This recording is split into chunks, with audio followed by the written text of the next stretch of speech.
आमदार साहेबांनी तुम्हाला वडिलांसारखंच मानलं आहे, जॅकेट जे आहे.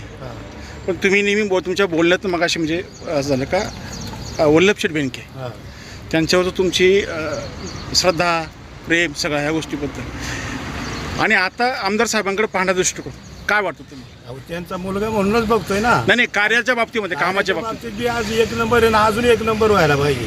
आलं का लक्षात? आणि वल्लभ शेठनी मी सांगितलं ते कामं केलीच, सोडली नाहीत. काय म्हणजे त्या प्रेमापोटी तुम्ही हे करता? प्रेमापोटी नाही, हे बोलण्यातून प्रेम आहे.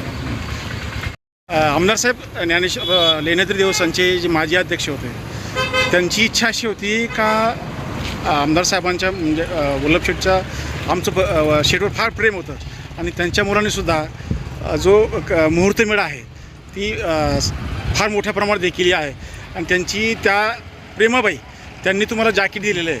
काय सांगाल त्याच्याबाबत?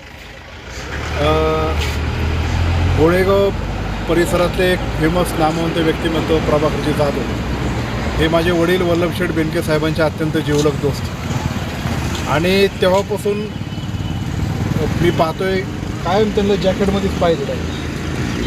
त्यांच्या जॅकेटची अशी वेगळी स्टाईल आहे की इथं 3 बटणं, मग इथं 3 बटणं, मग खिशाची स्टाईल, असे वेगळे तसं हे आहे. आणि मग मी त्यांना असं आवडीने एकदा म्हणत होती, त्यांना आम्ही लहानपणापासून जॅकेट बाबा म्हणतो. म्हटलं मग तुम्ही एवढी चांगली जॅकेट शिवतो, मला का नाही शिवतो? मग त्यांनी मला घरी एकदा जेवायला बोलवलं, तिथं त्यांचं टेलर बोलवलं, तिथं अनेक असे कापड गोळा केले, आणि म्हणले यातले कापड सिलेक्ट करायचं, माप घेतलं, जीव घातलं, आणि ते जॅकेट आता तयार झालं. अधिवेशनापूर्वी हे जॅकेट तयार होणार, आणि महाराष्ट्राच्या विधिमंडळात जिथं माझा लेख, ते मला लेखच म्हणतो, जेव्हा त्या सभागृहात जाईल तेव्हा हे जॅकेट घालून जायचं. मी आता अधिवेशनाला निघालो आहे, आणि उद्या सोमवारी त्या सभागृहामध्ये हे जॅकेटबाबतचं जॅकेट पूर्ण महाराष्ट्र बघितल्याशिवाय राहणार नाही.